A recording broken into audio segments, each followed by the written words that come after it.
India और पाकिस्तान का वो मैच जिसमें विराट कोहली ने अपने अपमान का बदला अपनी बैटिंग से लिया। हेलो हाय नमस्कार दोस्तों, स्वागत है आप लोगों का एसटी फैंटेसी में। आज हम उस मैच उस किस्से के बारे में बात करने वाले हैं जिसमें विराट कोहली ने अपने माथे पर लगे पाकिस्तानी दाग को अपनी बैटिंग से साफ किया।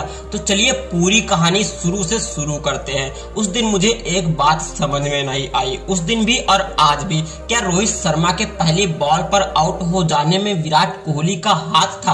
क्या कोहली की कप्तानी जिम्मेदार थी? क्या केएल राहुल को डिफेंस कैसे करना है ये जिम्मेदारी भी कप्तान की ही थी? या फिर सूर्या को उस दिन उदय होने से विराट कोहली की कप्तानी ने रोक रखा था?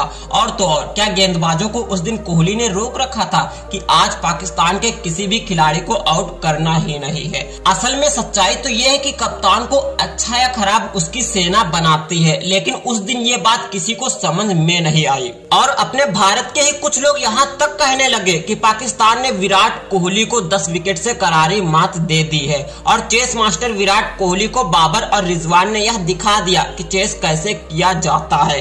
लेकिन अब बारी थी विराट कोहली के बदले की। विराट कोहली को बदला लेने का मौका भी जल्द मिल गया, क्योंकि जो जख्म पाकिस्तान ने विराट कोहली को दिए थे उसी इवेंट पर 364 दिनों के बाद पाकिस्तान की टीम विराट कोहली के सामने खड़ी थी। जगह थी दुनिया का सबसे प्यारा ऐतिहासिक मैदान मेलबर्न क्रिकेट ग्राउंड। इस बार पहले बल्लेबाजी पाकिस्तान की थी और भारत के सामने लक्ष्य था निर्धारित 20 ओवर्स में 160 रन। इस मैच में कुछ चेंज था, तो वो था सिर्फ भारतीय कप्तान विराट कोहली। लेकिन पिछली बार की तरह इस बार इंडियन टीम के टॉप ऑर्डर की आलोचना थोड़ा काम आई थी। इस बार के कप्तान रोहित शर्मा पिछली बार की तरह 0 पर आउट नहीं हुए, बल्कि उन्होंने अपने नाम हिटमैन के बदले 4 रन बनाए थे, जिसमें गेंदें कुल 7 शामिल थी। अब बारी थी दूसरे ओपनर्स केएल राहुल की, जिनको खुद यह पता नहीं था कि इतने बड़े मैच में उनसे रन बनेंगे भी या नहीं। राहुल भी कप्तान रोहित शर्मा की राह पर चलते हुए 4 रन बनाए, जिसमें गेंदें शामिल थी कुल 8। अब भारतीय टीम ने उन 1.5 करोड़ लोगों के चेहरे पर एक बार फिर से वही निराशा लाकर रख दी थी, जिसको भूलने के लिए फैंस ने 364 दिनों का समय लिया था। अब ग्राउंड पर एंट्री हुई एक तरफ कोहली की तो दूसरी तरफ सूर्य कुमार यादव की। इनकी बल्लेबाजी पर भारतीय फैंस को बहुत ज्यादा भरोसा था, खासकर सूर्या पर। लेकिन उस दिन भी सूर्य निकलने से पहले ही ढक दिया गया। इस समय भारतीय टीम पूरी तरह से बैक फुट पर आ चुकी थी। एक तरफ कोहली उस दिन भी अकेले ही पाकिस्तानियों से लड़े जा रहे थे। उस दिन किसी ने साथ दिया तो वो सिर्फ हार्दिक पांड्या ने। हार्दिक पांड्या और कोहली दोनों अकेले ही 11 पाकिस्तानी खिलाड़ियों से लड़ते रहे, जो पहले ही भारत पर अपना शिकंजा कस चुकी थी। 15 ओवर तक पाकिस्तान की टीम भारत पर पूरी तरह से हावी थी। स्कोर की बात करें तो यहाँ पर मात्र 100 रन थे, मतलब कि आखिरी 30 गेंदों पर 61 रनों की अब भी जरूरत बची हुई थी। इसके बाद 16वां ओवर था हारिस रऊफ का। हारिस रऊफ की आग उगलती गेंद व गजब की बाउंसर का हिटमैन हार्दिक के पास कोई जवाब ही नहीं था।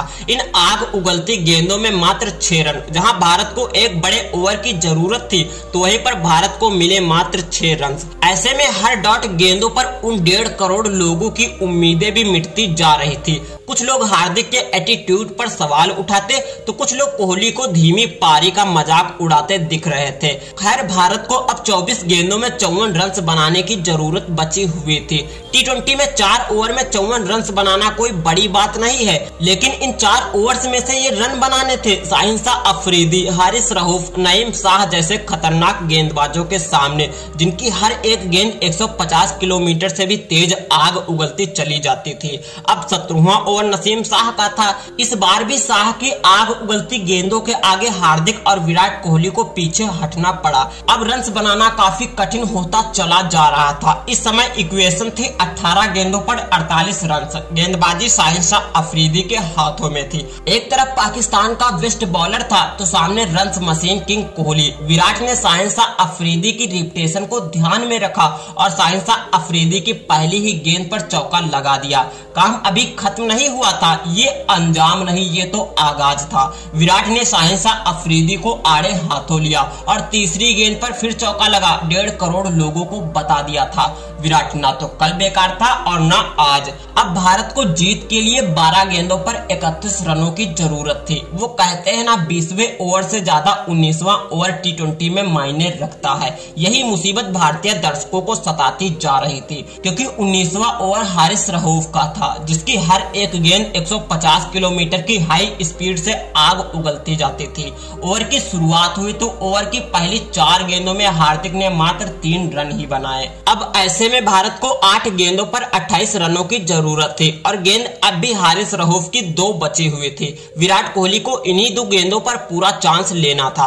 रऊफ ने फिर से वही शॉर्ट पिच गेंद डाली, लेकिन विराट कोहली को पता था कि स्टेट की बाउंड्री सबसे छोटी बाउंड्री है, इसीलिए शॉर्ट पिच गेंद को विराट कोहली ने सामने की तरफ एक ऐसा शॉट मारा जिसे शॉट ऑफ द सेंचुरी का नाम दिया गया। ये शॉट आज भी हारिस रऊफ के सपनों में आता होगा। हारिस रऊफ का रिएक्शन भी देखने लायक था। रऊफ को विश्वास ही नहीं हुआ कि उनके साथ हुआ क्या है। और तो और आखिरी गेंद पर भी विराट कोहली ने बॉलर के दिमाग को पढ़ा और जान गए कि गेंद अब की बार बॉडी पर आने वाली है। हारिस रऊफ ने गेंद डाली। कोहली ने अपनी टाइमिंग के चलते इस गेंद को भी बाउंड्री के पार 6 में तब्दील कर मोमेंटम को भारत की तरफ ही बना दिया। अब मात्र 6 गेंदों का खेल बचा हुआ था और रन्स की जरूरत थी तो मात्र 16। अब भारत के लिए अच्छी खबर तो ये थी कि 20वां ओवर ना तो रऊफ के पास, ना शाहीन के पास, ना तो नसीम शाह के पास था, बल्कि 20वां ओवर था तो मोहम्मद नवाज के पास, जो कि मीडियम पेसर्स थे। ऐसे में भारतीय दर्शकों को थोड़ी तो राहत मिली, क्योंकि मीडियम पेसर्स बॉलर के ओवर में 16 रन बनाए जा सकते थे। नवाज ने पहली ही गेंद में परिवर्तन किया और गेंद को थोड़ा सा तेज कर दिया। फिर क्या, हार्दिक पांड्या लंबा शॉट्स मारने के चक्कर में अपना विकेट गवा बैठे। इस समय भारत को जीत के लिए मात्र 5 गेंदों में 16 रनों की जरूरत थी। विराट कोहली अपनी सूझबूझ दिखाते हुए 2 गेंदों पर 2-2 रन दौड़कर पूरे किए। अब भारत को जीत के लिए आखिरी 3 गेंदों पर 13 रनों की जरूरत बची हुई थी। नवाज ने अपनी चौथी गेंद में फिर से वही परिवर्तन किया, लेकिन इस बार लेने के देने पड़ गए। हुआ यूं कि लो फुल टॉस के चक्कर में गेंद नो बॉल हो जाती है। सामने थे किंग कोहली, तो गेंद को 6 में तब्दील होने में देर नहीं लगी। एक तो 6 ऊपर से नो बॉल वाला फ्री रन, कुल मिलाकर 7 रनों की बढ़ोतरी हो जाती है और गेंद अब भी मौजूद थी। अब भारत को 3 गेंदों में मात्र 6 रनों की जरूरत बची हुई थी। नवाज ने जैसे ही फ्री हिट वाली गेंद डाली, गेंद वाइड हो जाती है। अब भारत को 3 गेंदों में मात्र 5 रनों की जरूरत बची हुई थी और फ्री हिट अब भी मौजूद। चौथी गेंद पर नवाज ने विराट कोहली को बोल्ड कर दिया, लेकिन गेंद थी फ्री हिट तो आउट दिया ही नहीं गया। लेकिन इस बीच गेंद स्टंप से लगकर काफी दूर जा चुकी थी, जिस कारण किंग कोहली ने दौड़कर 3 रन पूरे किए। अब भारत को 2 गेंदों पर मात्र 2 रनों की जरूरत बची हुई थी। नवाज ने कार्तिक को 5वीं गेंद पर आउट कर दिया। अब भारत की मुश्किलें बढ़ गई, क्योंकि भारत को अब 1 गेंदों पर 2 रनों की जरूरत बची हुई थी। और फैंस की मुश्किलें तो इसलिए बढ़ी क्योंकि स्ट्राइक पर थे नए बल्लेबाज रविचंद्र अश्विन। नवाज ने लास्ट गेंद डाली और वह गेंद पूरी तरह से वाइड हो जाती है। अब भारत की उम्मीदें पूरी तरह से लौट चुकी थी, क्योंकि हम मैच जीत नहीं सकते तो ड्रा तो हो ही गया है। नवाज ने लास्ट गेंद डाली तो अश्विन ने उस गेंद को बॉलर के ऊपर से चौका लगा भारत को जीत दिला दी। भले ही अश्विन ने भारत को यह जीत दिलाई हो, लेकिन मुश्किल समय से लेकर आखिरी समय तक जिसने लड़ाई लड़ी वह कोई और नहीं बल्कि वही योद्धा किंग कोहली था, जिसको लोग कल तक भारतीय टीम से निकालने की बात तक कर रहे थे। वो कहते हैं ना, शुरू तो सभी कर लेते हैं, लेकिन अंजाम तक सिर्फ वही पहुंचते हैं जो सिर्फ एक योद्धा होते हैं। तो आपको क्या लगता है, उस मैच का योद्धा किंग कोहली था या फिर रविचंद्र अश्विन? हमें आप लोग कमेंट में जरूर बताइएगा।